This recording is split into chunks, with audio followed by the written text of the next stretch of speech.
welfare out in Brooklyn. And I came, as she worked, she was an assistant commissioner in an office. She had 7 offices she oversaw, about 20 people, 25 people in her own office. I came out to see her. I've been with her. All her office were, everyone was African-American and Latinx doing this work, this child protection work. And I came out to see her one week, and she came rushing out to me and said, "Steve, I can't see you." Our office manager, who was also an MSW, had dropped dead in the office. Oh, And she said, "But we have to spend time in grief. We have to be together." I said, "Of course." I left. She said, "Come back next week." I came back next week, and we started to meet. She said, "Steve, I want you to meet one of my deputies, an associate executive commissioner, and a woman about in her 40s. She said, "Steve, given all that's going on, my doctors told me I have to take some time off. I'm probably going to be in the hospital for about a week, but I want you to meet my deputy, and she'll take over." Wonderful woman. I just met her about 2 months ago. She'd given a great talk on data analysis related to areas of child protection, smart as a whip. And she said, "Okay, this is great, Steve. You'll coach with me over the next month or so." Well, over the next month or so, I met with her, and she kept running out of the room. She had so much that was on her plate. And about a month in, the assistant commissioner came back, and because the deputy had kept breaking appointments, and I understood given the work. She said, "Steve, my deputy's in the hospital." 10 days later, she died. She died. And in meeting with the surgeon, the doctor who was attending her said she shouldn't have died from this. Her immune system, she was a 42-year-old woman, her immune system was so shot that she had the immune system of an 80-year-old. I went, "Oh my God." I said to, the woman's name was Tess. I said to Tess, "This is terrible." She said, "Steve, I'd like you to be here for the meeting. We're gonna debrief on this, of course, this horror." But what happened was 2 people didn't come, and it turned out they both had car accidents. So I said, "Wait a second, you had to take time off for blood pressure. You've had 2 people die, and now you have 2 people who have had car accidents?" I said, "You've got 7 offices. Would you do me a favor? Would you check with all your offices about how people are doing, how their health is, how they're doing?" And she said, "Sure, I'll do that." Well, lo and behold, 9 people there were 250 people doing this work, almost all of them African-American Latinx. There had been 9 people who had been hospitalized. 14 had broken bones and or car accidents in the last 2 months. Now, think about this, folks. Do you really think people who work in child welfare are inherently clumsy or bad drivers? Of course not. This is about a level of unrelenting stress that causes people's immune system to be shot in ways that the world does not pay attention to. That the reality is that they just kept keeping on because nobody else was going to do this kind of work. So, connected into this discussion of equity versus complicity, I would say, is we need to think about this for a minute. How could it be that these wonderful human beings were suffering the way they were and nobody paid attention? Yet at the same time, that's the story. I did write about this. I met with the commissioner. There were some little things done that tweaked this. But I want you to hold this idea of the stress that people inside this field carry every day that gets unrecognized. Now, with this, there's something else. This is a little bit different, but I want you to, because I want us to have a conversation based on what we think about and the questions that emerge. Social work also happens to be The only field where there have been, there's been research on social worker shame. Now, wait a second. I said to myself, wait a second. I checked, I did, if you saw my book, you saw I looked on everything for nurses, teachers, everyone. No one else has it except us. Now think about this. On the one hand, people are literally killing themselves, putting themselves at risk in terms of their commitment to the work. And on the other hand, social workers feel ashamed of who we are. So when it gets to equity, there's something way, way, way out of whack related to those who work with the poor, marginalized, and oppressed being themselves marginalized because the work itself is perceived as less than. And I would argue that our leadership has nowhere done enough to be able to address this. That instead, we unendingly trumpet out, social workers are essential, we put out all the things, good stuff related to anti-racism issues that get raised. Please don't hear me saying they shouldn't be raised. But to raise those and not look internally is no longer acceptable. And I hope part of what we have in our conversation tonight is an understanding that there's a lot going on out there. I've learned over this last year that equity is going to have to be looked at in ways that are going to cause us all to be just a little bit uncomfortable. And discomfort is what creates change within us. So that's my story and my questions that I'm throwing out to you. I want to turn it over to Annie and then Cheryl. We'll go from there in our talk. Yeah, the point that you raised around illness and injury just recently became salient to me. So as a commissioner for the Special Commission to advance macro practice in social work, we were able to partner with other entities in revising, adapting, I would argue completing the profile on the Bureau of Justice Statistics Occupational Handbook page or pages on social work, which largely focused not just on micro practice, but on clinical practice specifically. And so our goal was to complete the picture of social workers operating and practicing in the entire spectrum of practice, from micro to macro. But one of the things that stood out to me is in the occupational handbook is they report statistics on injury and illness by profession. And it said that social workers had one of the highest rates and was one of the professions, and we're talking about in the entire US, that had one of the highest rates of injury and illness. So that was certainly surprising to us, and we've committed to finding out more about that so we know how they've gotten that data, how they, where they get it from, how they calculate that, but wanting to understand that a little bit more deeply. So that really stands out to me in terms of what you had mentioned, Steve. For me, equity in the profession is tied to macro practice, but also just all realms of practice within social work. I think that we are creating a professional caste system within our profession. And rather than depending upon our accrediting body for our degrees, or those who apply universal standards to the institutions that award our degrees, that we are, which is the Council on Social Work Education, we are allowing entities outside of our practice determine who is better at it, who misusing the concept of title protection to tell people that it's illegal to call themselves social workers, and that's not what title protection means.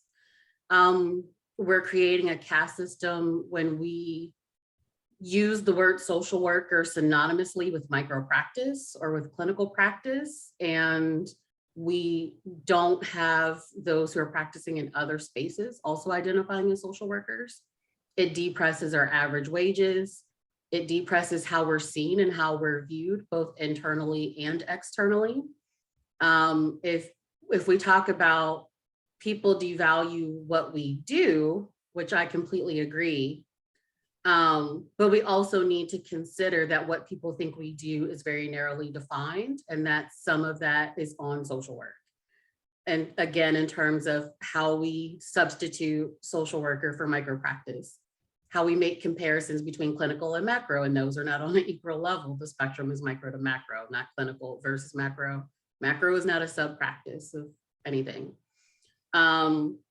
It changes how people see macro practitioners in macro spaces, in terms of seeing a lot of students who are interested in macro practice, one, not being prepared for work in macro fields, and asking, and I do a lot of coaching with students who are interested in macro practice, or young professionals who are looking to transition from micro to macro practice, who say, well, how do I find an entry-level macro job? And I'm like, you have an advanced degree.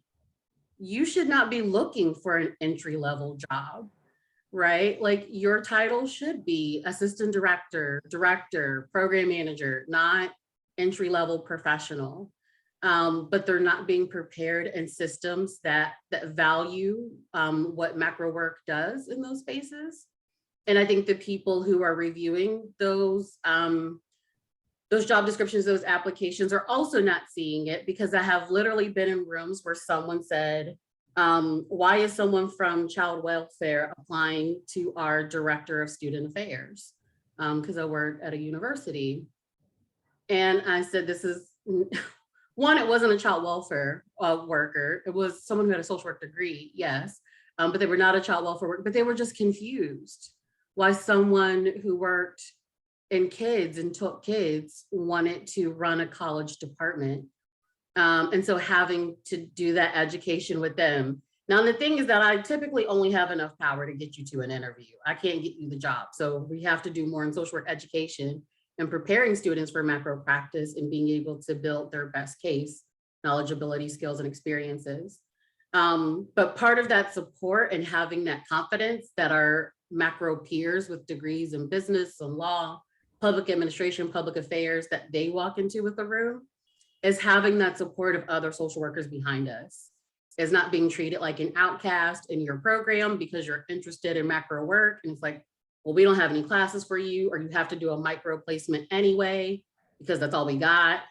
So, so preparing them, otherwise we're allowing schools to take tens of thousands of dollars of debt, leveraged lifetime income from a largely female population, which we know already experience depressed wages, from an increasingly minority population, and then minority women who are already experiencing lower earnings over time.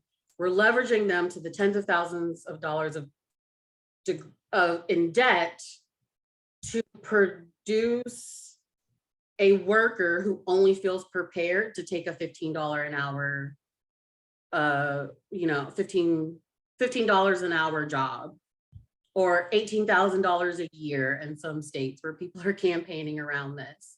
Or we're telling people with our advanced degree, a master's degree, that they should be looking for entry-level work. And so part of this is what we are doing to ourselves, and we're creating an internal caste system with these discussions around who gets to call themselves a social worker, what is social work, who defines what's considered real social work, who we consider in the field. Like, people will ask me, again, these are like students or young professionals, like, so when did you leave the field? And I'm like, I don't get to leave my competencies and practice behaviors. I do not leave the professional lens and the core competencies that shape my behavior. Like, I just work in a human resources department at a university. Trust me, they get this social work. Okay, that's how the work is being conducted, right? I am the social worker in the space. And so I think that we need to have these conversations and have clarity from our leadership about what we fought for to be an independent profession, right? To accredit our own schools, to give out our own degrees, to set the standards for our own licenses, but not simultaneously use that to weaponize within the profession and create a caste system.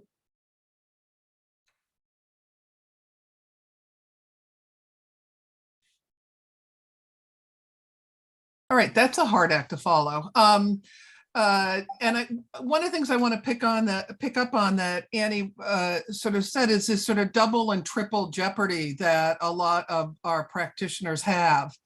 And to that, I would also add that a lot of our students are first-gen students. They go, we attract them to the field. I know where I teach, it's a huge proportion of students in our master's programs were originally first-gen students in their undergrad, and they carry a lot of that with them. And the data that's coming out now on the experiences of first-gen students is that even though they're getting the same degree as students who come from multi-generational college families, they are almost immediately behind in the job market, and the earnings are tens of thousands below.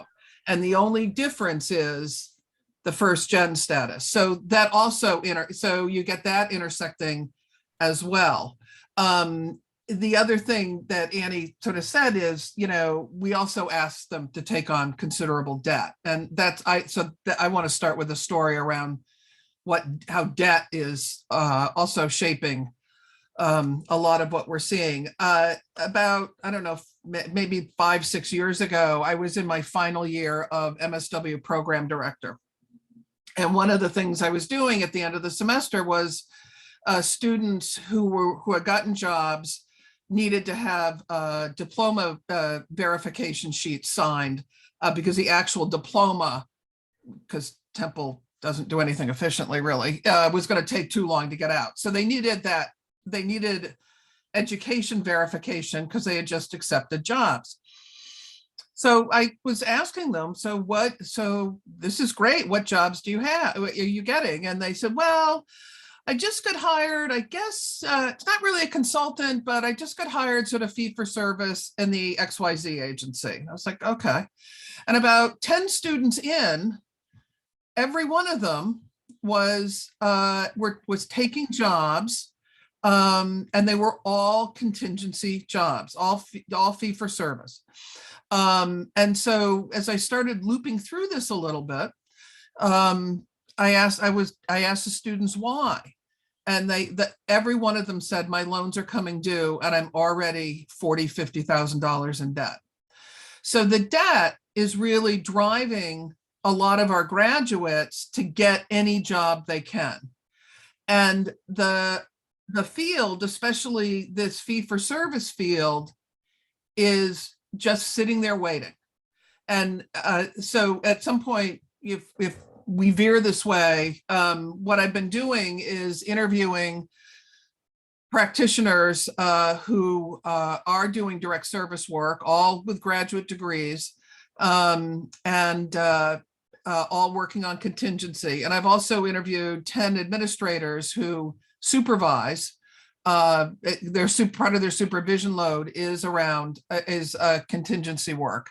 And one of the most revealing statements that one of the administrators said is, we wait until graduation, we put out a call that we'll have these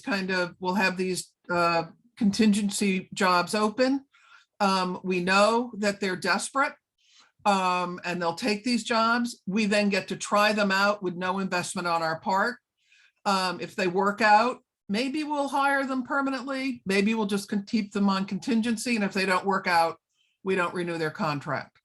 So it absolutely, it's almost a vulture-like system out there for a lot of these. And these are newly minted MSWs. So to go back to the Kat's original question of what does equity mean? For me, equity means that people can authentically engage in both education and work that helps them reach their potential.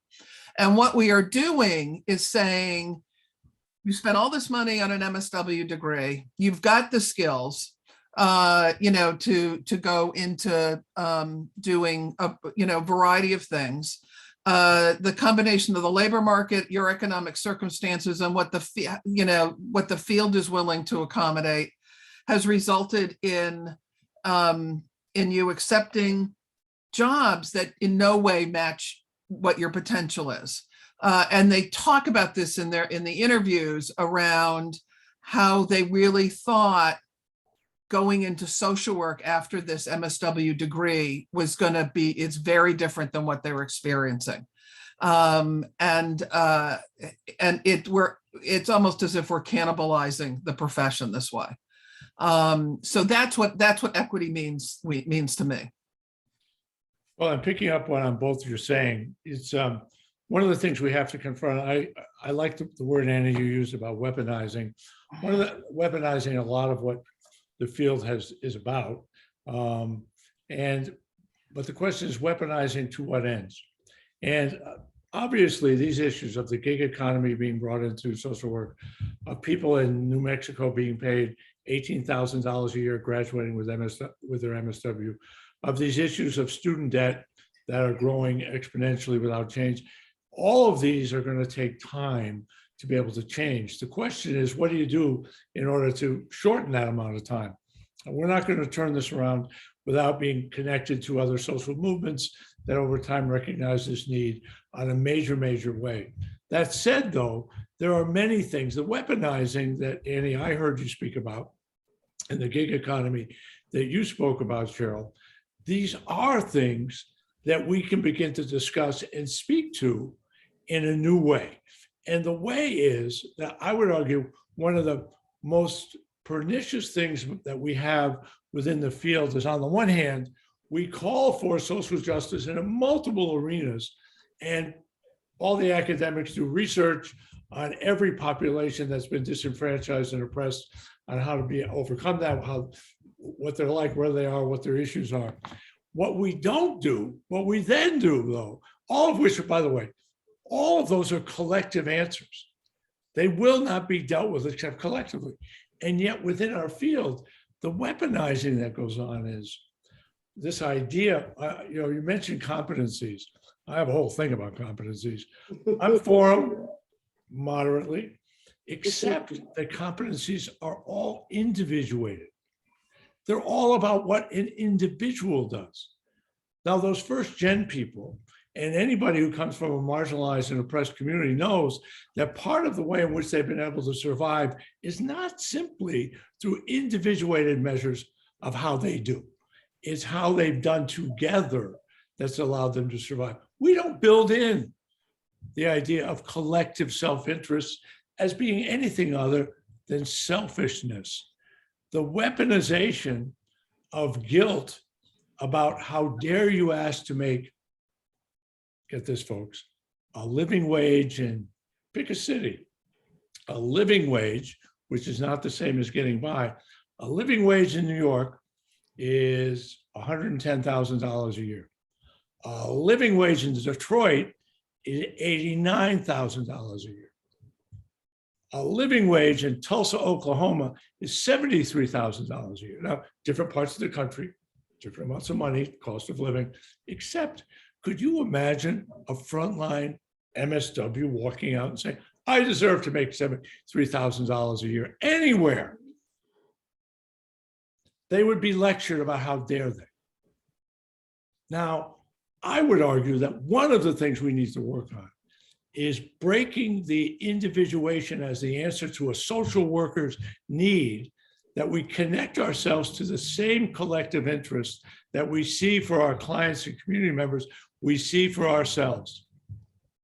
And if we do that, if we begin, and I would argue one of the things, like if you're on this call, if you're on this chat, whatever area you're in, we do not do the false determinism thing of, well, it can't change until 10 years from now, so there's nothing we can do. Oh yeah, there is. We can begin to say self-interest is not selfishness. That if you have a family, working 9 to 5 is okay. That as opposed to the most exhausted wins. That again, Andy, with what you said, to not be embarrassed about when one does, to have to argue for it and argue for it with strength. When people, Cheryl, as you're saying, are forced to begin to consider the gig economy, schools have to take the responsibility to confront this and not leave it to, oh, well, that's what the students have to do. Welcome, we all welcomed you to take on debt. Are we going to allow you to leave with that debt and not deal with this? So far, we don't. So there's many things we can do to shift the culture, to shift the focus as to who matters and why, and do it around the concrete things that Annie, you were talking about, Cheryl, you were talking about, the ones that you, on this call, that you live with. I hope they end up in the chat. That really, really has to be addressed over the next coming years. And excitedly, I'll get into that next time I talk. There's a number of people doing some really important stuff around the country, not just our campaign, but some other stuff too. I would say that one of the things I think that teachers in particular have done a good job on is linking their own working conditions to the conditions that children learn. And having been involved in some nurses and teacher strike, that's the piece that,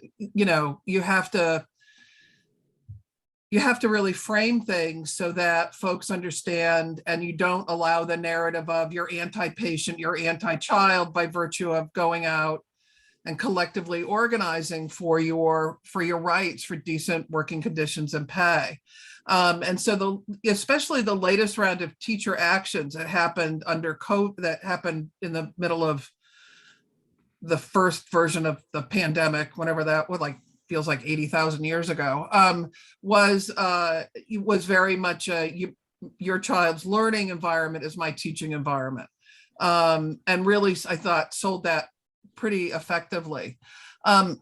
It was interesting that today in one of my classes, a student raised the issue of being uncomfortable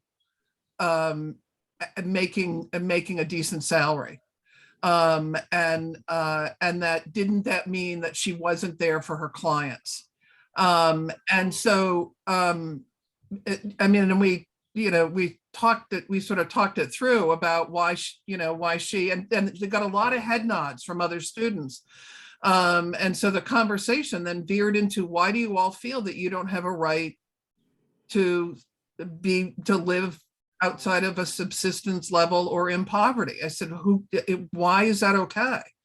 And it's a very hard sell, because they've already absorbed the sacrificial lamb ethos that seems to drive a lot of the stuff in the field of, you have to be there for the clients, you have to give all, you never stop. We've got interns who are taking pagers home on their internships so that they can be available for 24 hours, because that's what the agencies are asking for. And so one of the places that I think we probably need to start is to do a deeper dive into field, which is supposed to be a learning opportunity, not you're just an extra staff person plugging the cracks in the in the wall kind of place. So they're really being trained to sacrifice and run on an empty tank. And when they complain about it, faculty's response often is, wow, what are you going to do in the real world when you get out if you don't know how to juggle this now? Rather than seeing these students as sort of canaries in the coal mine that are telling us this is untenable and we don't want to do it anymore this way. So I think that's another place to shift, is just how we're willing to hear the students that are coming forward and saying, enough is enough. Annie, get in on this. I think that Catherine had another question that she wanted to pose, so I can hang back. What was the question, Catherine? No, feel free to jump in. Otherwise, I can go ahead and ask the question. But if you have something to add, please feel free. I mean, I always have stuff to say. That is Go for it. I was going to say that part of it comes down to the caste system that we are creating within the field, right? So there are social workers who do leave making a living wage, who make excellent wages. And those are, from my experience, many of them have been in macro spaces and then are told that they're working outside of the field, Oh, told that they can't call themselves social workers. And so one identifies that this person who's working in UX at Meta or Google, or this person who's working in higher ed, or this person who is a communications director for this other agency, people aren't recognizing that that's a social worker who's making those wages. And so then we create this disconnect again. And so that's part of it. I think in terms of social work education, the term social worker itself was once a point of equity. Even though the profession was birthed out of this idea that we were going to lead social change and lead movements and lead people through change, the idea was that those, although they were leading, did not want to position themselves as being above those who were doing the micro level work. And so the term social worker, us calling ourselves a worker rather than the leader, the Grand Poobah, whatever title we could have given ourselves, we said we are not creating this hierarchy. We are workers just like you. We are leading in this circular fashion where there doesn't have to be hierarchies, where we all participate. And so that was once a point of outward equitable presentation of our profession, is that we are working alongside you. We are the guide on the side. That is what makes leadership in our profession, organizing, collective action from our profession different, is we're not here to just say, we know what's best. We've got this, we put our cape on and we're going to swoop in and save the day. It's saying, let's work alongside you to do this collective action. That's why we titled ourselves as workers. Unfortunately, what has over time, I feel like all we've done is produce workers and not professionals in social work education. We produce people who just expect to work themselves to the bone, to be overworked, to experience burnout, to put work before themselves, to work, and not equip people to think about themselves as a professional. So not just what does it mean, even though professional use of self is one of our competencies. I'm going to say the C word again, Steve, is one of our competencies around professional use of self. those are good things, isn't Right. That we more or less focus on. We will prepare you to go out and do things, but I feel like we can do better in social work educator. And I say that as a social work educator myself. I'm an adjunct professor at 2 universities, that we can do better in field placement. And I'm a field placement site myself, and supervised field placement students. I'm including that in there, but we need to do more to prepare our students to be professionals and not just workers, and what that term has come to mean now as just people who grind and there's no more lead in the pencil and they're just eraser nubs, right? But that they're people who understand, I mean, just having very basic conversations with students that they don't understand about everything from entrepreneurship I think, growing in popularity across a lot of fields, but a lot of social work students who I meet now eventually either want to start their own LLC or their own 501c organization and those sorts of things, and they don't know how to go about doing it. They don't understand negotiation tactics. They don't understand even using salary calculators to figure out what a living wage in my city is. Or if I'm graduating from school here in this town, but I'm going to a job there, what is a commiserate salary to maintain my standard of living? To understand total compensation and not just salary, right? And so I meet so many social workers who their hourly wage may be more than that $15 an hour, but they have no benefits attached to that. And by the time you're taking out your own taxes, you're taking out health insurance, you're taking out the abuse that you're putting on your car, right? And the wear and tear and all that other stuff, you're not clearing much more than what you think you are. And so I think in terms of what the classes on all of the what work do we do when we get there is amazing for almost every job I've been in. I'm like, a social worker could do this better, right? I'm glad you hired the right profession, whether it's micro practice, whether it's macro practice. I'm team social work. We have the skills to do it. But I also think that we need to develop better professionals to better compete in the economy overall and to better understand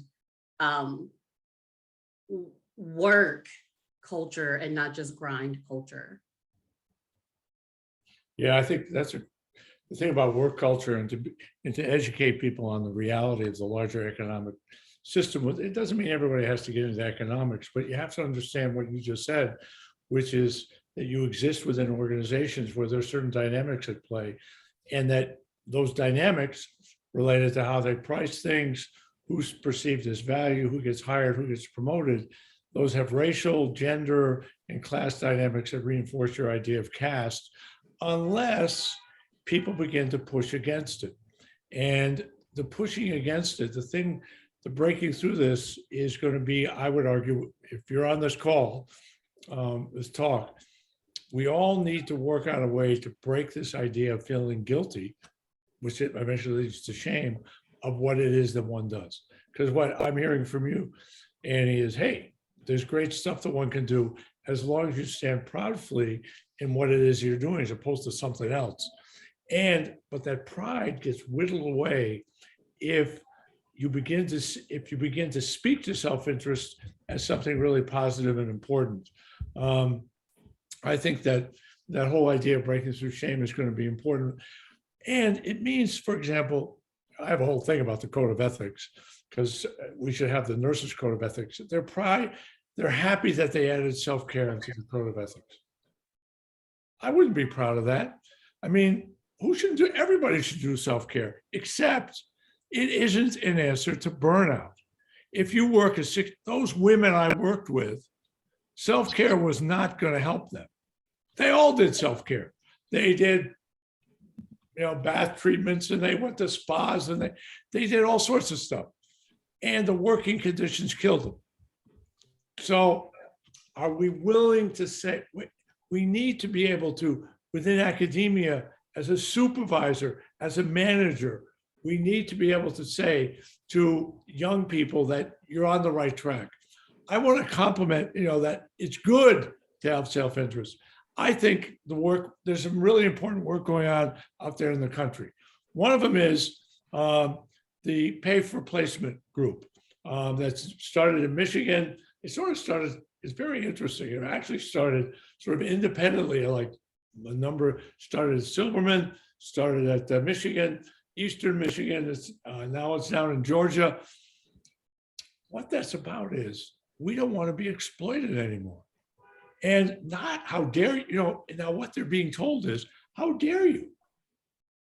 We don't have enough money to pay our staff well, and our poor clients are going to suffer. Well, yeah, but the contradiction at play here, somebody has to be willing to take that on. And lo and behold, students are saying, if you're inviting us here and making us pay 40, or if you're at USC, $150,000 worth of debt, or any other private school, at least $100,000 worth of debt. If you're asking us to do that, we should have quality placements that advance our skills, that allow us the dignity of a little bit of pay. We espouse dignity as one of our code of ethics. Well, there's dignity in being remunerated too. And the students are leading this. And of course, one can always condescend to them. One can always say, well, they'll be gone in a year or two, right? But the reality is they're addressing a fundamental contradiction in our field. And we have to face that.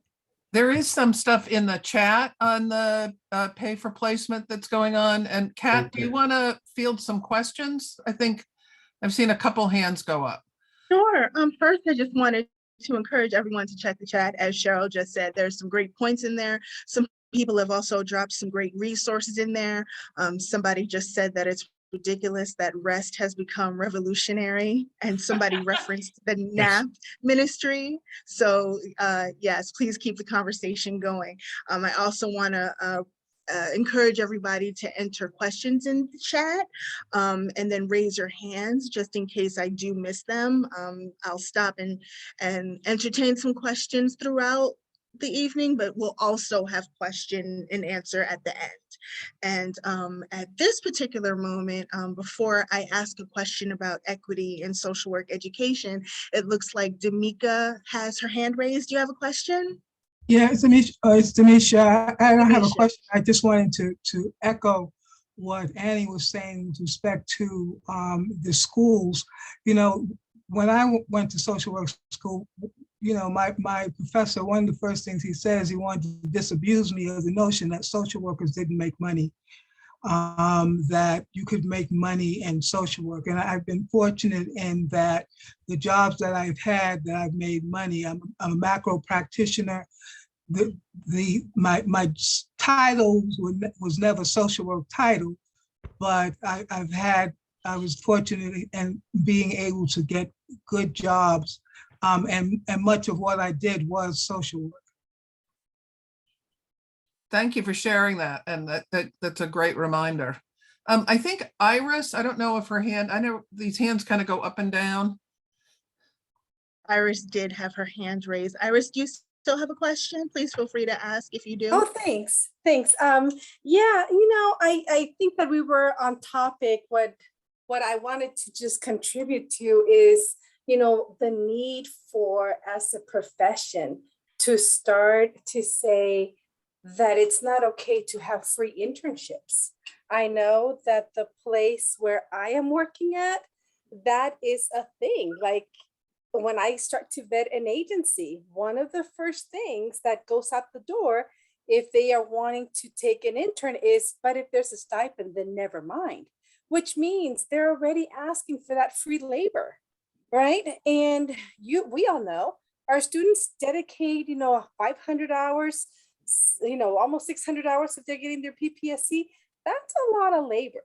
And in addition to that, I think that our students get the guilt trip to say, you know, a real dedicated, committed social worker is going to go above and beyond your 600 hours or your required hours. And that, to me, it really reflects our, you know, it just seems like our profession is okay with passion exploitation.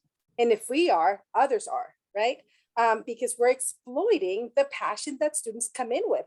I just had a conversation with my class this week as well, where students are saying to me, we are burned out before we even open the gates, right? And so to me, that really reflects the work that needs to be done, not only once we graduate, but the work that we need to be doing now, to say internships, you know, even if it's a little bit, even if it's 1,000, 2,000, I mean, students need to eat when they're students. You know, that they don't stop eating, they don't stop living. So that's just what, I don't remember what the topic was as to what Steve was sharing, but that just kind of triggered me to say, like, hey, we need to do this a little bit sooner than once we start looking for jobs. So that's all. Thank you. Thank you for I don't sharing. even think that it's compassion exploitation, because again, a lot of my focus is on macro social work because that's what I do. That's what I am passionate about. But I know that a lot of students who are interested in macro work are just, the placements are limited. So it's not even that I'm passionate about doing this. This is what I have to do. It's my school tells me I have to do a clinical placement anyway. So it's not even that, oh, they're super passionate about this. I think we are receiving and accepting people from largely marginalized identities, and we are putting them into power dynamics that we tell them that they have to go help other people get out of, but that we create when we tell people, no, you can't create your own placement. No, you can't go find your own place. No, you can't, you know, do your placement at this agency that would pay you, or that is exactly what you want to do. but we'll just help you secure an alumni to serve as the field placement supervisor because this agency doesn't currently have an MSW. So we can get an MSW who's connected to our network to supervise you. Or, you know, yes, you can do a placement somewhere where you currently work. We can just help you think through what are some additional responsibilities that help meet the competencies that you have to meet through field placement that someone else is, but we can help you make that work so that students aren't forced to make decisions between, can I still work and pay for my family, or do I have to quit my full-time job because I have to do a full-time equivalency and unpaid field placement hours? And lastly, we have to stop allowing places, whether it's paid or unpaid, to move away from the purpose of field education is to be the bridge between the classroom and the workplace. But it is still a part of their educational experience, which is why they're receiving credit hours for it. So it's a part of the educational experience. It's not just that the labor is unpaid, it's that they are choosing unpaid labor instead of hiring an employee, right? It's asking our students to every semester step in for an employee that they will not pay. Versus whether it's paid or unpaid, this is the classroom in the workplace, right? So you are here to learn. You're not here to do someone's job so that we don't have to pay them.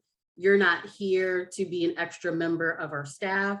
You are here to learn from somebody. And the moment we stop prioritizing field placement as a learning experience, as experiential learning, and instead view it as pre-work, then we are also losing why that became the signature pedagogy of our field, as we say in the brochures, right? Megan and Joey, I see a couple of Thank hands. you.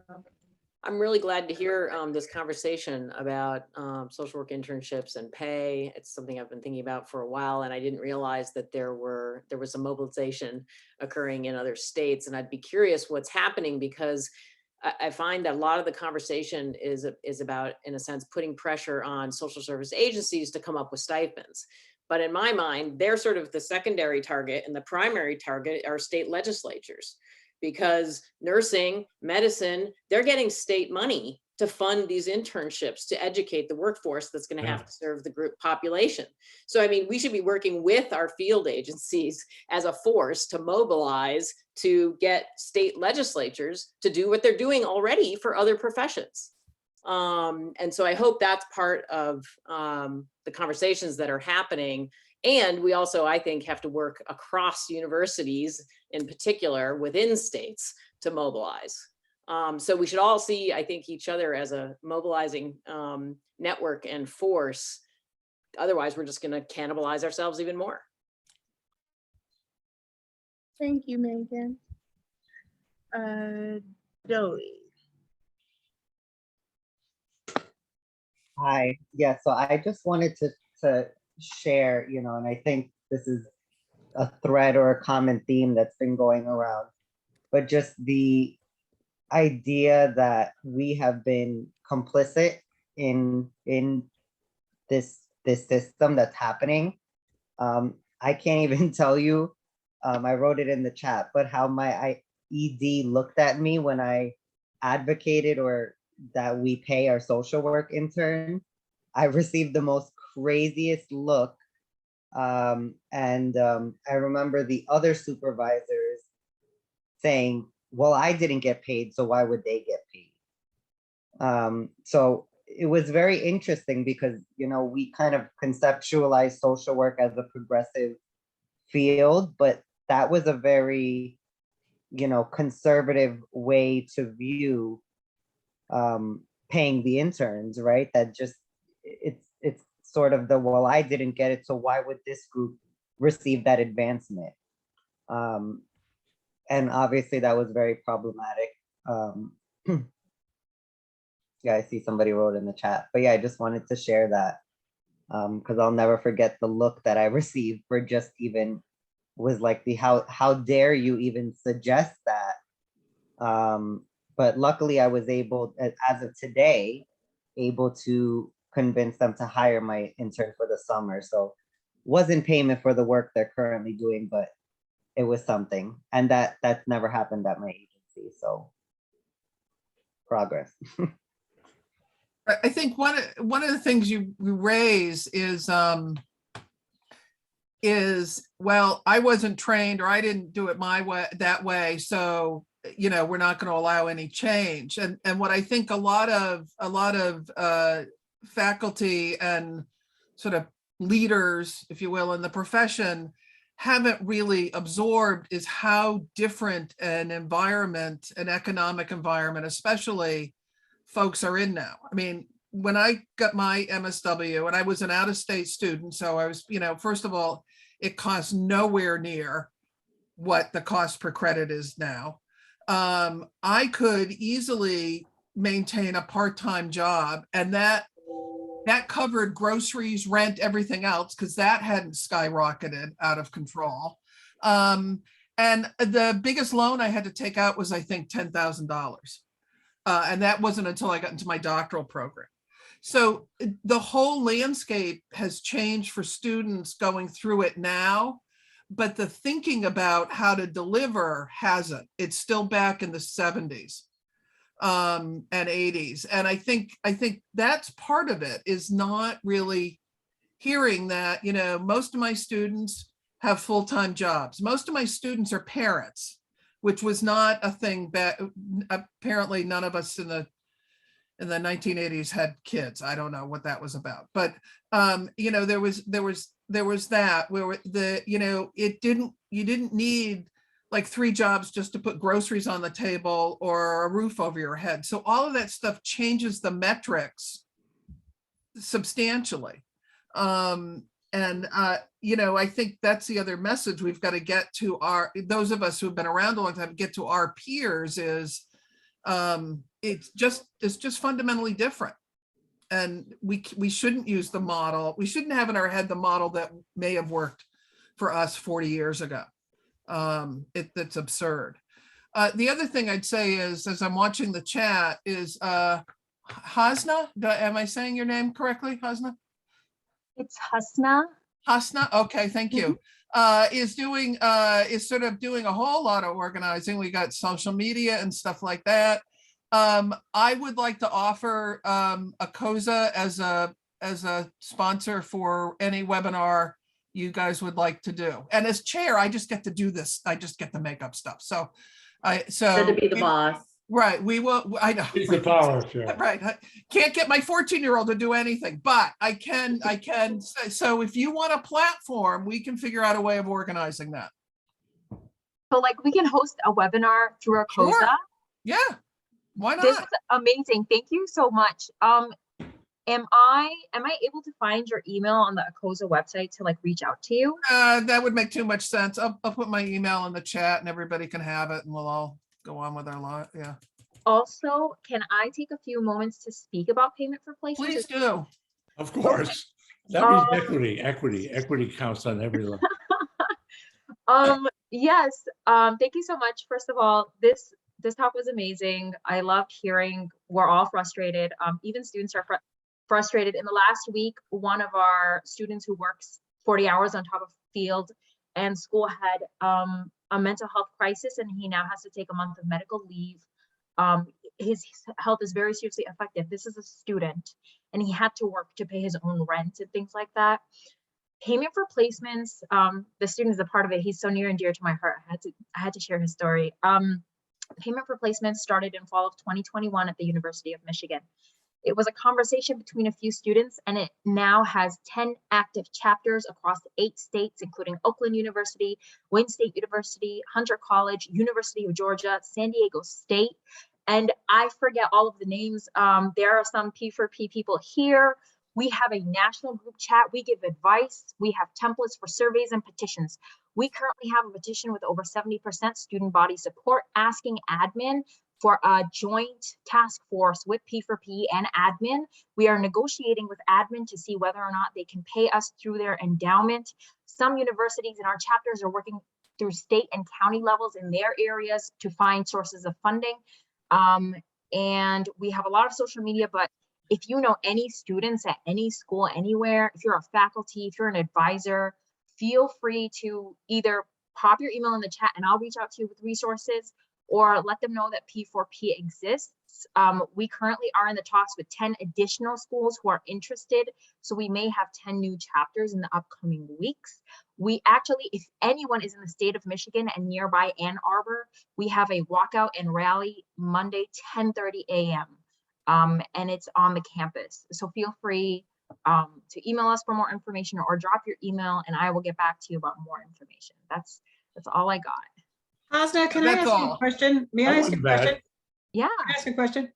Hi, Hasna. I'm Laura Nissen from Portland State, and I was a dean for 5 years, so I have some sense of how the sausage is made that way. And what I wrote in the chat is I really want to push the idea of hitting our state legislatures hard, because I will tell you, you know, social work is a growing profession nationally. It's U.S. Department of Labor, like we're growing and growing and growing. Schools of social work are cost centers for most universities. So universities make a lot of money off of schools of social work. But that said, they take a lot of it and they don't leave a lot for the school, which is to say the schools of social work are often subsidizing other units on campus that aren't doing as well. Just FYI, pulling the curtain back.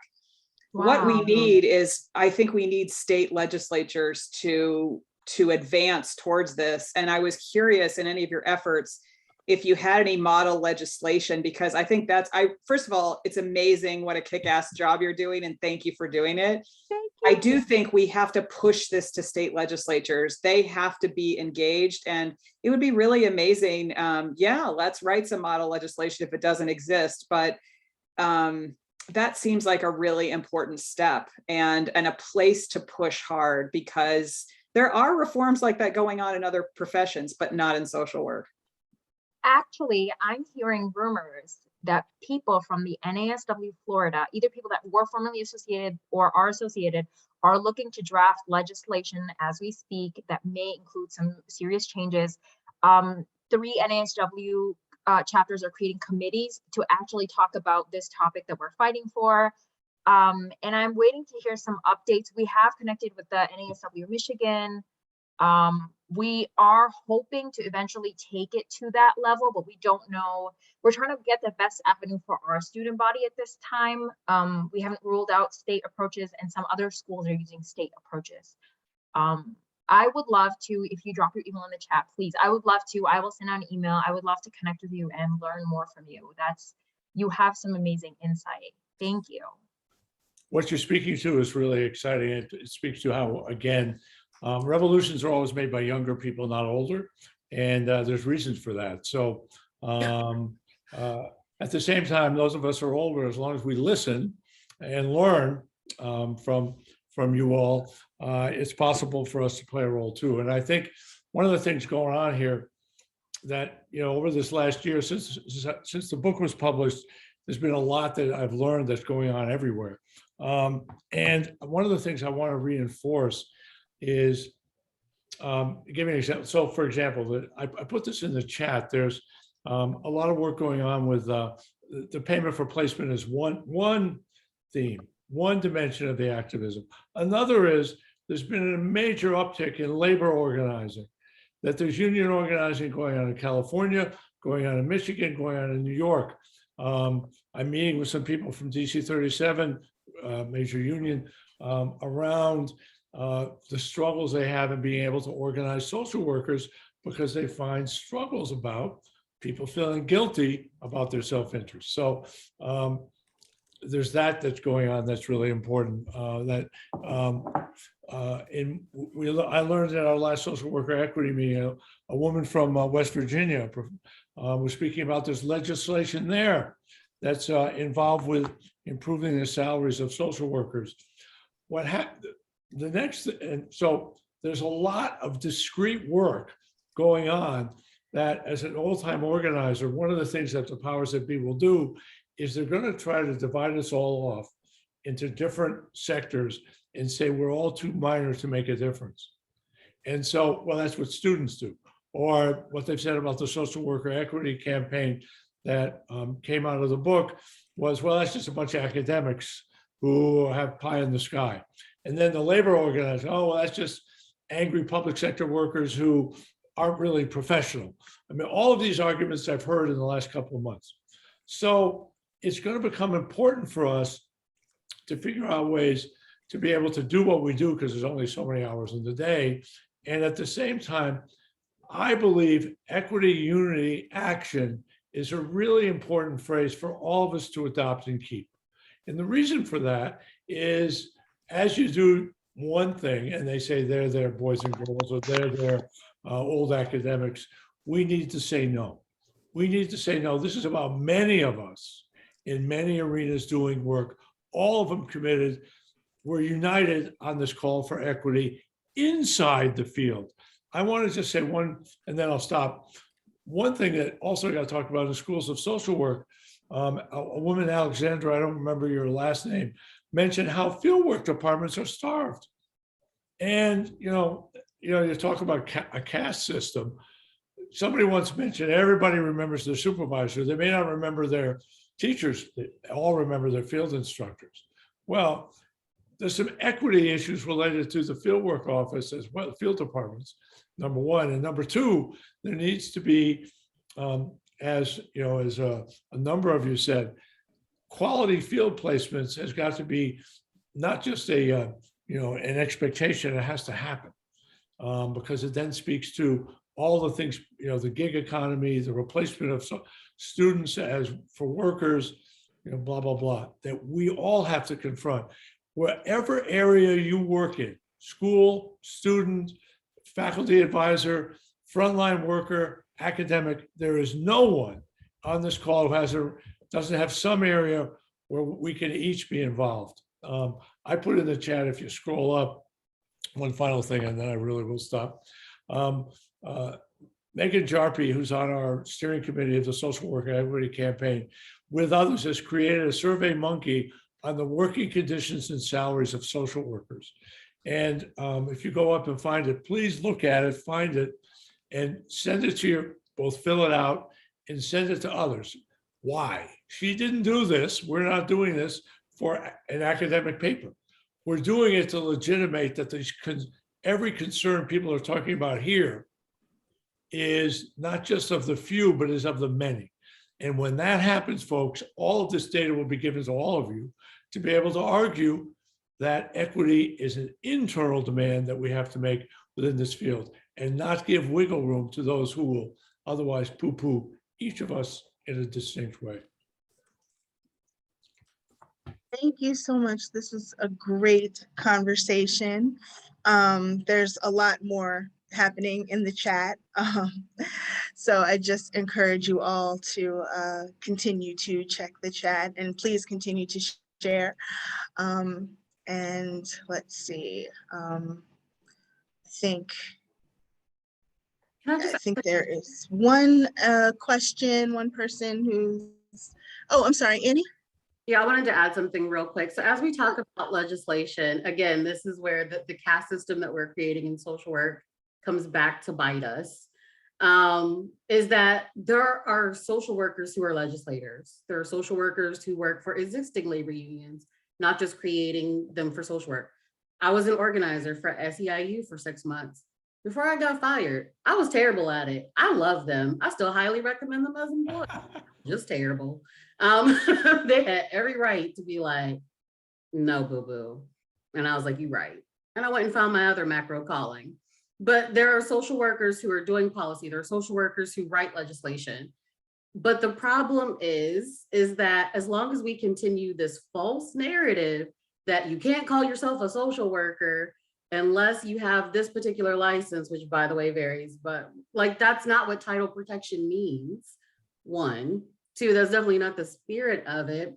And in the Special Commission to Advance Macro Practice in Social Work, we've talked about like doing a campaign like MSW or something like that to get social workers who have macro practice to add their social work degrees behind their name and their email signatures on their LinkedIn profile and all these spaces that say that these are social workers who may be holding these other job titles, but they are social workers and they are doing social work in these spaces. And in that way, when we say that we are look interested in doing legislation, it's not a us versus them. It's which ones of us are them, and how do we get them on board, and how do we get them to facilitate and connect? And so it's like addressing this within our own field also helps us in terms of this outward campaign that we want to do, and that we have NASW PACE, we have CRISP in DC, run by Charles F. Lewis. We have Influencing Social Policy. We have all these other organizations that are doing policy work, that are doing legislation, that are connected to legislators. And like, it can very quickly happen that we are connected to the people who can make these decisions, are in a position to facilitate making these decisions, but we have to recognize them as us. And that they are also social workers, and get them to identify themselves so that we know who they are. Absolutely, absolutely. And I actually did want to highlight the importance of macro social work, because that's who's doing that work. So thank you, Annie. Again, excellent conversation, very lively conversation. We do have a hand that has been raised for a while. Is that me? Yes. Okay, thank you so much.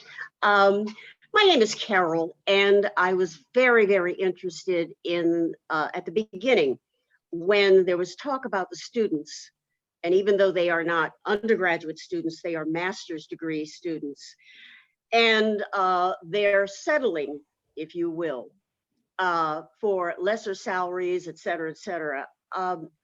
Way back in the middle of the last century, I was a counselor with the pilot program for the Upward Bound program in Washington, D.C., the first one. And I was struck with the parallels, because you were talking about first geners, and all of these students in this program were, of course, first generation college students.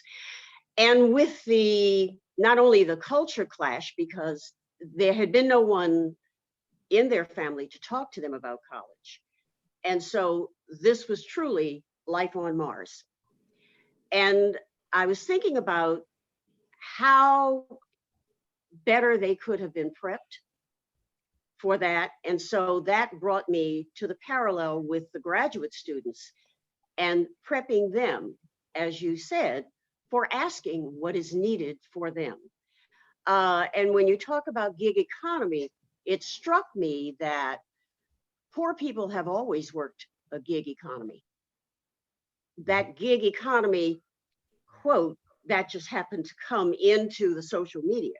But poor people have always had, whether minority poor or just regular poor, they have worked a gig economy. And I'm thinking that it could be that particular mindset that enabled them to settle, if you will, for less than they really needed. The idea of, okay, I'm out, I've got a job, any job, okay, that's a job, let's go. Not to ask more, and not to have someone in their background whom they've known all their lives to say, oh, no, no, no, no, when I got out, I asked for this, that, and the other. It doesn't necessarily mean that there was lack of wanting to on the part of their professors, their advisors, to say this, but it should have been said. Just wanted to make that point. So, Carol, I think that's an excellent point. I think there's a mixture, there is a mixture here of economic pressure that's building, as well as not knowing.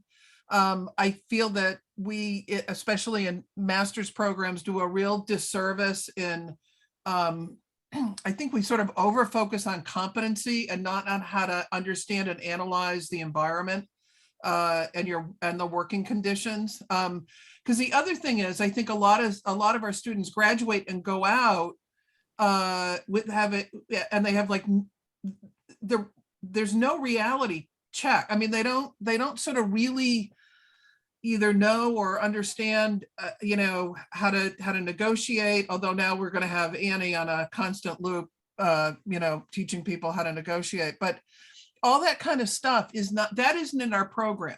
And because the way, I think someone in the chat earlier said, well, with the new educational, standards that CSWE is either has launched or is about to launch, will that help us? And I'm just going to say no. And the reason is because they are so focused on measuring competencies that we don't really emphasize the importance of really nurturing the sort of analytical side of the house.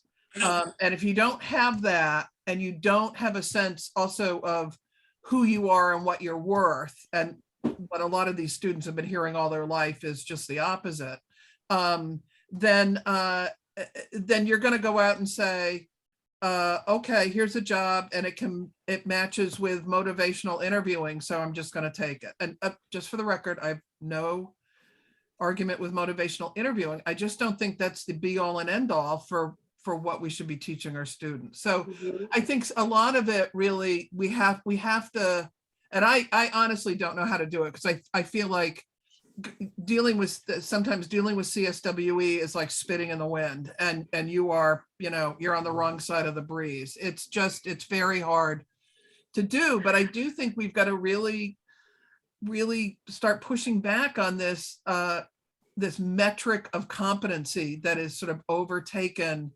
education, and to the detriment of really understanding what it is that's really out there. And yes, Laura, neoliberalism, or as a student of mine said the other day in the chat, capitalism ruins everything. So that student got an A. But yeah, I do think, but we don't, when I talk to students about the neoliberalism and the impact that it's had as it rolls down over the last 40, 50 years on and just smashes everything at the bottom, I'm shocked at how many of them have not had these conversations by the time they're getting to my advanced, they're about ready to graduate class. It's like we don't teach about political ideology and political philosophy across the board, because how would you measure that? So there might be some programs that have that, and maybe students get to do independent studies.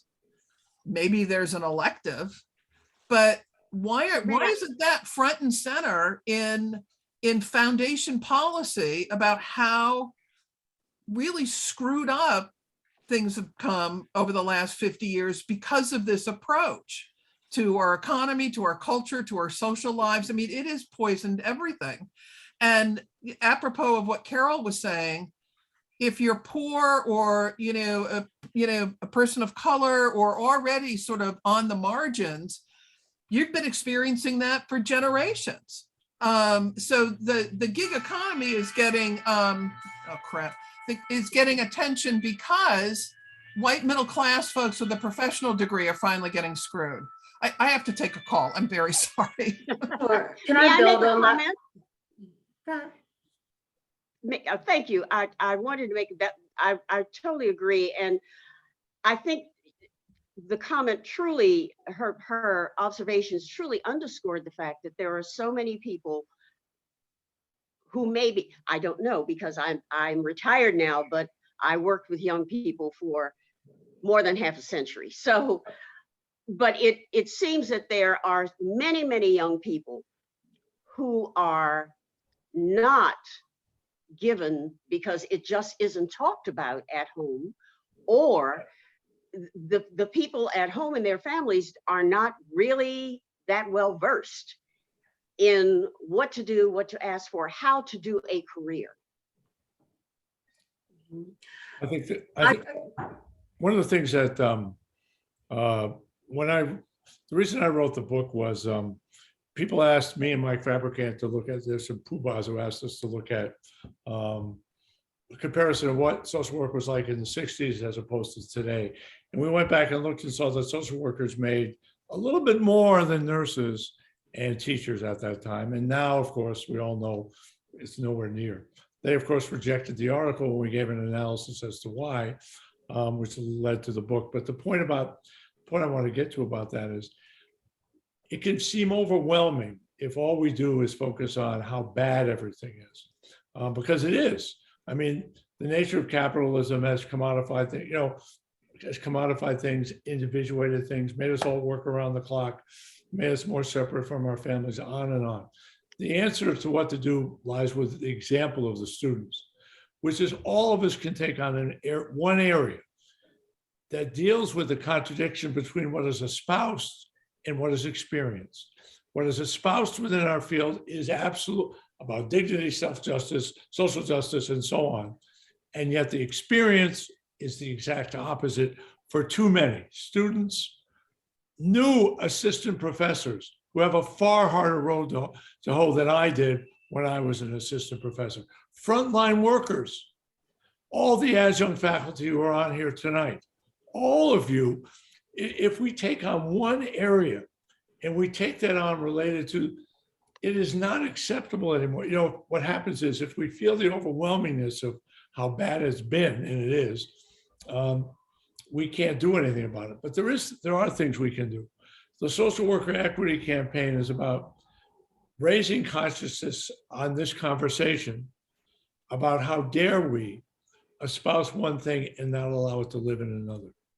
Macro, the Special Commission is doing work to elevate the idea that it's not all about clinical social work. It's about something very different, as Annie has talked about.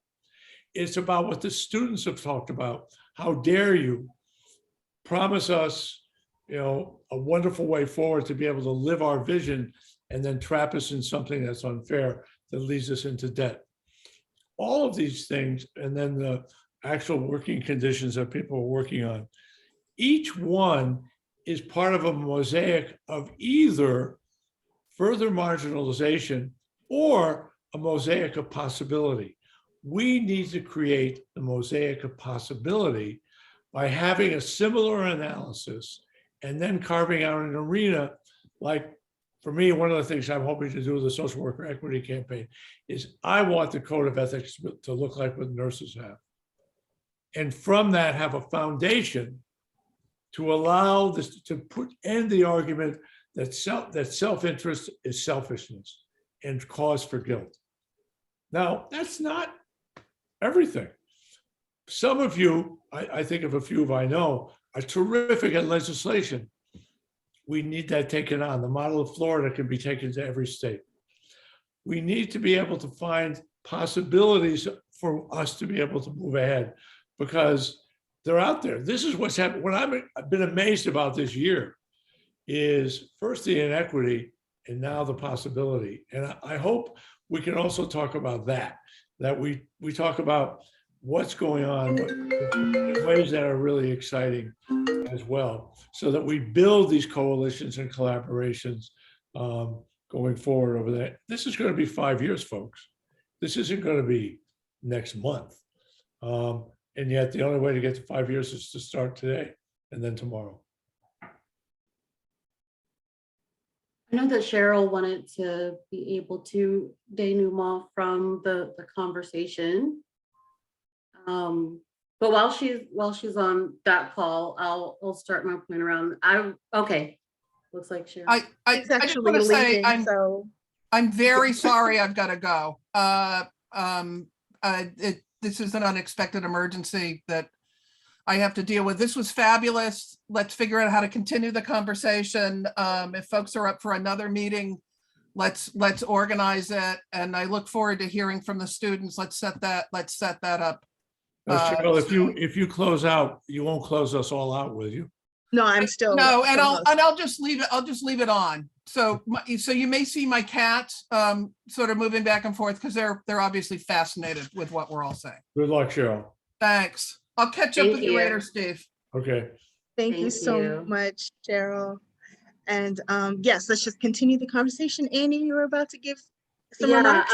I was going to build on Cheryl's point in terms of, again, the the right hand not talking to the other, and social for thinking that there's two hands, right? Rather than us being on the same hand. So I did take courses on this in my social work program, but I was macro focused. And so we treat these things as though they are macro topics rather than work topics, and we're all going to work, right? So not only were things offered in terms of my social work program, I also went to a social work school that had reciprocity across the university. So you could take up to 9 credit hours in your social work program of your 60 total credit hours. One at any other college within the university. So you could take a course at the College of Business on entrepreneurship or corporate social responsibility or negotiation and building your brand, right?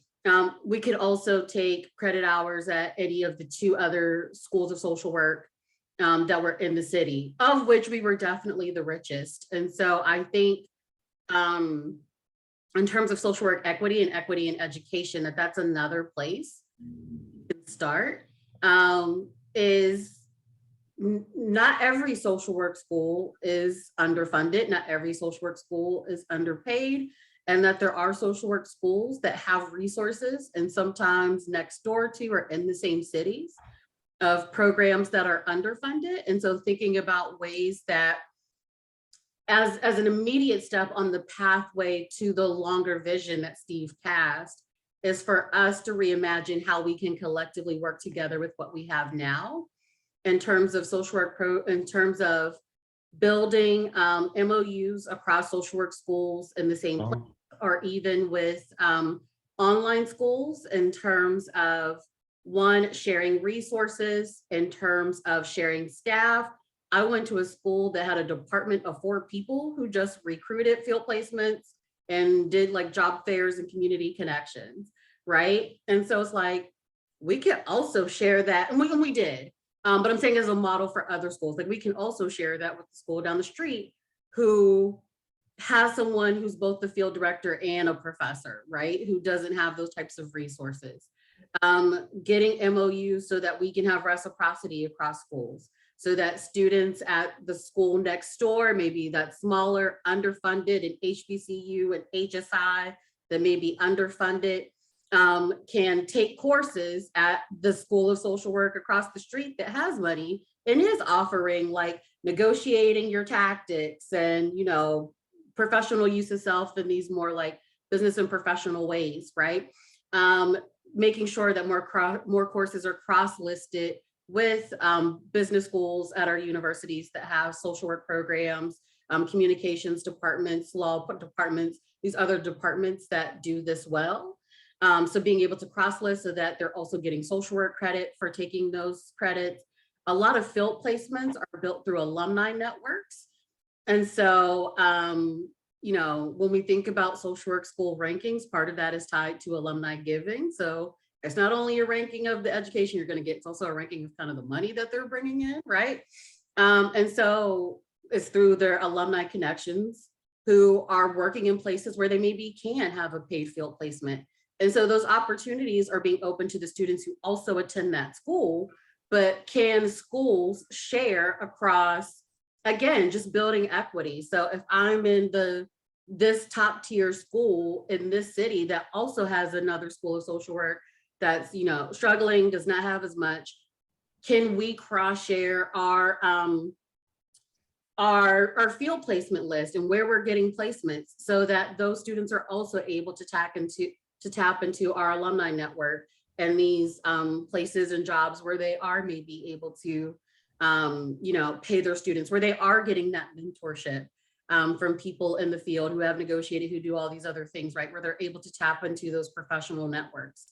And so I think that there are immediate places where the haves among social work programs can take an equity approach within social work education itself and think about how we build formal and informal partnerships with other universities so that we are leveraging where we do have resources in the field to those who are building schools, building programs, sustaining programs that may not have those same resources. So that again, we're not creating that caste system where people are like, I never took a class on this. And I'm like, I took a whole class. I took a 1 credit hour summer thing on like building your brand, on like marketing and communications, on like all this other stuff. And fortunately, again, the school that I went to had that reciprocity. So the students from the other schools of social work who didn't attend my school could still take that class. But that could be a model in other places in terms of how we start to share and collectively think about our resources, think about our faculty, think about our networks as a collective pot rather than, well, we got all our money and our, high dollar alumni, and that program just has to struggle. Well, I think collaboration is one of the, obviously, the future is about collective support in many different ways. But there are a couple of people on here I'm looking at. I'm not always able to look at the chat and hear at the same time. But we have somebody from, a couple of people from the Social Welfare Action Alliance on. Barbara Casper, I know you're here, and you're doing some work that needs to be heard about. Could you, wherever you might be, would you be willing to speak to what you're up to, what you and SWA is up to? I think you're here. I saw you in the chat, so. In the meantime, I do want to encourage everybody to, again, please check the chat. We have some great resources. There's a great discussion happening. One of the resources shared is why social workers don't talk about money. So I encourage you all to look at the chat. I have one question to close out the panel discussion after we have a question from, it looks like Ms. Harmony, your hand has been raised. Yes. So on the topic of legislation to support paid placements, I thought about an idea and a proposal that I shared that was basically shut down when I was in grad school, because when I was in undergrad, I was actually homeless and I'm a veteran. So it's like, I'm a homeless veteran going to social work school because I can't afford, just to live in New York and to go to social work school. So one of the ideas that I had, because during my MSW, I was finally able to get a work study through the VA, and I didn't know that, and I really fought for it because they didn't have like a space for a social worker, even though they wanted to help veterans transition. So pretty much my idea was like for people who are interested in military social work, or for even schools that are interested in federal funding and doing a VA work study program, that could be a way to get paid placements. Because when I looked on the VA website, they said they're actually one of the largest, if not the largest, employers of social workers. So I wish I had known that like way before, and I wish that schools made it more accessible to get connected to those types of programs. And then also, because like I said, I was homeless and I'm a veteran, maybe a way we can go is like providing supportive housing, because even like there were other students who were also homeless who, didn't finish out the program like I was able to. So basically like all the issues that come with being an underpaid student, whether that's homelessness, food insecurity, there's ways I feel to create these integrative programs that include having paid interns. And so I don't really know exactly how to propose it in a legislative way, but I think that's an idea that we can focus on, because we know the military definitely has money.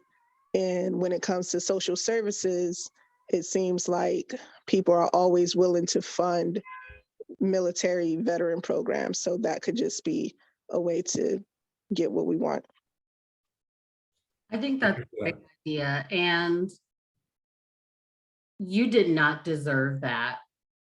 And I know that you did not share that for, sympathy. It was prelude to the point that you were making, but I don't want to let that go untouched since you unearthed that you did not deserve that. And I'm sorry that you were put in a position to have to exercise resilience where that resistance should not have been put up in the first place. And so, but I thank you for sharing that. In addition to that, that is a phenomenal idea. And I think that there are certainly people in the room who are connected to the VA that could probably facilitate such a proposal, at least a pilot somewhere, and then get that elevated and replicated. I'm a trained social, so my focus in research, my focus in my social work program was research. So I'm a social science researcher. And so I'm all about the pilot program, build your evidence, make your case kind of thing. So if you have any connections, I encourage you to the VA. I encourage you to drop them in the chat so that we can get some connections formed in order to connect and get this started. Thank you for sharing that. Kat, you want to raise the last question? I think we've had a rich one in the chat. Certainly has been wonderful. Sure. And just to make everyone aware, it looks like Barbara is not able to talk about what she's doing on SWA because she's having some audio issues, but she did put the flyer for their next event in the chat. So I just wanted to make everyone aware. I think she said that Michael Kokonis could, I don't know if Michael is still on. I think Michael, did you want to share? In her stead. I think I just followed suit. Hi, everybody. Yeah, we're having an event on the 29th where we are going to start crafting what we're trying to think of as not a end-all be-all kind of statement or manifesto for radical social work and radical human service work, but a living document. And we don't really have one in the US, so we've got some documents we're asking people to have a look at. Then come to this session on the 29th. It's a little unusual because we'll be breaking out into some small groups to sort of refine and talk about the issues, what people saw and what people did in terms of their readings, if you got it done. But come even if you don't get to do the readings, because we know that you already have plenty of ideas. You can see that from the chat and things tonight. So anyway, you're more than welcome to come to that event. And of course, if you come and sign up for our email list, you'll get our info about other webinars as well. But we're talking about social work here. And we do have a lot of social workers in SWA, but we specifically call ourselves the Social Welfare Action Alliance because we are, in fact, long ago trying to address some of what Annie was talking about earlier about these different areas where people are doing and providing services alongside or near us in the so-called licensed areas, not so-called, but the licensed levels. And I want to respect all those folks who are doing work similar to ours elsewhere. Thanks, everybody. Glad to be here. Thanks so much, Michael. And thank you, Steve, for remembering to highlight what SWA is doing. Yeah, and Catherine, before you get to the last question, I just also wanted to just affirm and recognize the conversation that happened around licensing in the chat as well. And I know that we didn't get a chance to touch on it among the many topics. But again, I just didn't want it to be unearthed without being in touch about the financial burden that it adds to a lot of our students as a gatekeeping mechanism, both in terms of preparation materials. Again, as someone who's not licensed, you know, I feel like if I paid this much money for school and I'm not ready to take this test without buying extra materials, then you owe me some money back. But that's just my stance on it as someone who won't take the test. So go tell them Annie said to give you a refund if you are not prepared to take a so-called mandatory test after you already completed 2 years of a degree. I should have prepared you for it. But anyways, so I understand that we are creating our own financial hardships within the profession in those ways. And a lot of people shared their personal stories or stories of friends who did not have an opportunity to pursue licensure due to the cost.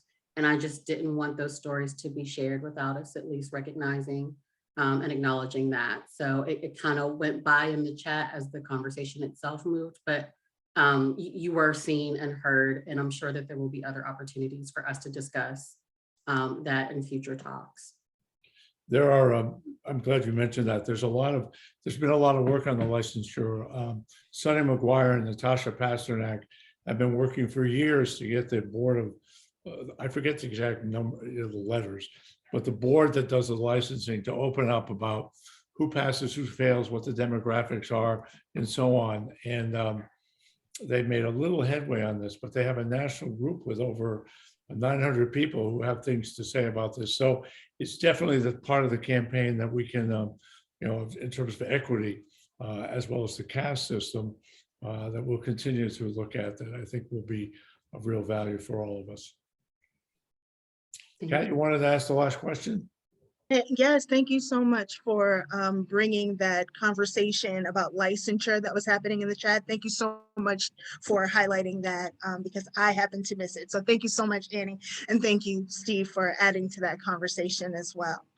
I actually did have a question that kind of is keeping in the theme with the gatekeeping and the inequities that we're experiencing in the field around the education space. And I just wanted to actually ask you all to please speak on the need for anti-racism in social work education, and the need to include anti-oppressive theory and practice in social work education, and how that relates to equity in social work, and how it translates to the inequity that we then experience in the field once we've left the education system. And it looks like we have a little less than 15 minutes left. So what I also want to pose is first thanking you all, Cheryl, who had to step away, you, Steve, and you, Annie, for a great panel conversation. And if you all would like to include in your answers some closing remarks, please feel free to do that as well. And then if people need to drop off at 8 o'clock, please feel free. We want to be respectful of your time. But if anybody else wants to continue to stay, please also feel free. We'll keep the discussion going until the conversation has, until all questions have been answered. And thank you all for your time. Annie, Steve, which one of you would like to go first? I was about to offer, Steve, do you want me to go first? And then that way you can us out? Feel free, go ahead. Okay, so I'll do my thing, and then we'll have Steve close us out and close the circle on this amazing event. And first, I want to thank you, Steve, for inviting me to join this panel and be a part of this conversation. I really appreciate that and the work that you've done. And buy the book. Let's not miss one of the central things that brought us here, right? So get the book as well.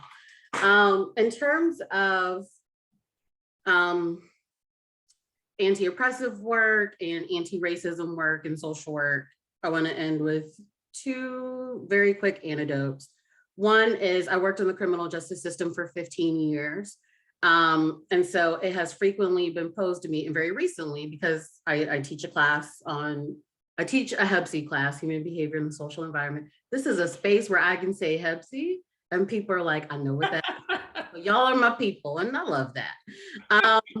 With a special focus on mass incarceration and reentry. And so my students, as do others in my life, were like, so if we just send social workers out on calls instead of police officers, then we'll, reduce all of this, because the criminal justice system is steeped in racism. I'm like, you're replacing one racist system with another.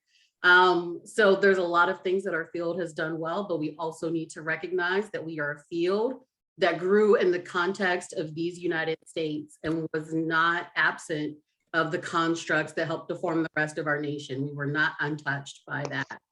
And then someone said, well, the difference will be that at least they won't have guns. And I'm like, I live in a license to carry state. Our social workers do carry guns. So you're not even taking guns out the equations if we send social workers in first. The other thing was I was working with a group of students that were planning a Black History Month event. And question on the leadership team, it was all white students except for one Black student.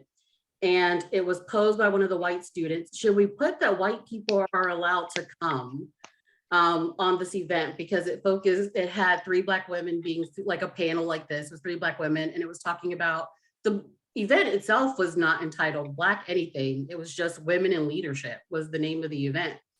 And so they wanted to know, should they put like a stamp on it that said that white people are allowed to come? In addition to that, someone else in that meeting, and these are students, so I love them. I don't think it was coming from a place of harm. I think it was coming from where I'm going to next in terms of what we need to do as educators, right? And then another student remarked, it's important for us that yes, absolutely, white people should come, whether we stated on the flyer or not, because it's important that we learn about people of color because one day they'll be our clients. And we have to get away in the social work profession of only positioning people of color, people from different backgrounds as only our potential clients and not our potential supervisors, not our potential legislators from whom we will need to submit a bill, not the future administrators and these larger agencies with whom we want to work. Like, so that is the first place that we need to start, is the infantilization of people of color in social work programs that only position them as clients and needy people. I think that in terms of focusing our work and our competencies, that we are doing real harm if we do not have a good handle on how our students view all identities across the spectrum of all ways of being and showing up in social work spaces and the spaces in which we work, so that we are not sending people out in the field who are about to do harm or who have very strong notions about who they will work with and who they won't work with. And this idea that there's just an unlimited number. And so their resolution to all of these ethical dilemmas is, I will add them to someone else's caseload. So I think that that's where social work education needs to start in terms of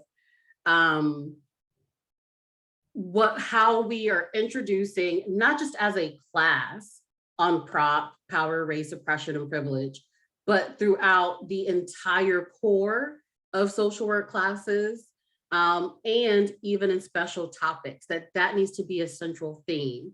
And so my closing remark will be this. Just as I started by saying, social work itself, having grown up in a country that itself is steeped in racism and oppression, that was built on the backs and labor of my ancestors, is still my country, right? It is still mine. And despite what it was and how it originated, I am still in a position to change it and mold it to what it ultimately could be. That even when the words that were created about our freedom and our liberty and our pursuit of happiness in this country did not have me in mind when it was written, that I have the opportunity to live it out now. It is the same for my profession. I don't care where we started. I don't care about the people who were its original foremothers and forefathers. It is in my hands now. You okay? So I have the opportunity to make it better, to improve it, to educate others, and to move us to what the next phase of what our profession could be. And I invite you all to do that work alongside me. Oh, God. And lastly, I invite macro social workers. Oh, cool, prop. And I also want to invite all the macro social workers to MSW, your title and your email signatures, and your LinkedIn and professional spaces, so that people know that you are a social worker too. Thanks, Annie. Thank you so much, Annie. Thanks so much. That was great. I want to thank Annie again. Those ones right over. What?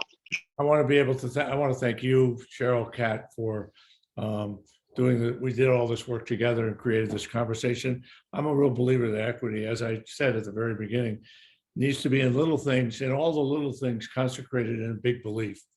And Annie, with what you talked about, the story you told is quite interesting to me related to equity, racial equity. The idea that because 3 Black women were speaking about leadership would not be something of value for white people says everything. The idea, one of the things, I have a chapter, I'm not pushing the book, but I'm telling you, the title of the chapter is From Cultural Competency to DEI in 500 Not So Easy Steps. Walking on eggshells will never get us to the mountaintop. And what I mean by that is this dancing around this idea that somehow race is really about people of color and not about white people. And that racism is something that we have to confront both in terms of the oppression that, Annie, you beautifully put, that has existed for so long in this country. It also speaks to the dehumanization of white people. Please, I am not saying it's oppression. I am saying it's dehumanization. And from that, we get to live what Lisa Watson spoke about. And Lisa Watson, an Aboriginal leader, has a quotation, which some of you I'm sure know, from her people. And she says, if you've come here to help me, please leave. But if your liberation is bound up in mine, let's get to work. Tonight's theme, folks, has been about that, that we're in this together. And yes, there are differences that need to be acknowledged in the firm, certainly related to racial inequity, the class and caste inequity that's out there. The more we do this collectively, the more likely that the stories that get told get to be ones that unify us in the unity, equity, and action that we need. What my hope is that, likewise with the book was a tactic to help jumpstart hopefully a little bit of a movement. And it's a little bit of that is happening. I think that, I know Pilar, I want to thank you for putting in the chat all the information on the social worker equity campaign. I hope people will check it out. The point that the equity campaign is about, the point of the survey, the point of the labor work, the point of the work of the payment for placement folks, the labor organizing underway, the work that's about licensing, all of it is about the desire for the full humanity of all of us to be acknowledged. When it happens, magic happens. And when it doesn't, we walk on eggshells. We all have a choice, folks. The battle, the struggle to embrace anti-oppression and anti-racism is not an add-on. It is central to who we are and what we do. And from that, we can confront and take on these issues of caste, of class, of race, internal to our field, not at the exclusion of our clients, but with them to build the movements that we know we need. This is a 5 to 10 year haul. I may not be here for all 10. I certainly hope to be, but no matter what, if all of us take this up and see it not as something that's an add-on, but as part of our lived experience every day, then the possibility of what that mosaic could be is a wonderful one. Tonight's conversation was one that's not just to talk, it's to walk. And I hope everybody here joins one of these campaigns, follows up, begins to make possible what we all know what America ought to be. It ought to be this and not what other people would want. Thank you, everybody. Thank you so much, Steve. That is a perfect illustration on how, even though we struggle with inequity inside the field, we're still charged with responding to the systemic inequity as we show up for others in our work. And people who have suffered great disparities are the ones who use social work services the most. And as macro social workers, when we advocate for people, they're the ones that we're advocating for. So thank you so much for this discussion. Again, thank you, Steve and Annie and Cheryl, who I believe is still stepped away, for participating on this panel. Thank you so much to all of you for participating. It was a wonderful conversation inside the chat, and for those of you who shared questions and who shared your stories. And I am very, very, very, very happy to have been moderating this discussion. And I do hope that we can get together and share space and have a conversation again very, very soon about these important topics. Thank you so much, everyone. Thank you, everybody. Kat, Thank you, everybody. Kat, Annie, and I, could we stay on for just 2 minutes? Of course. Bye, everybody. Thank you. Everyone. Thank you.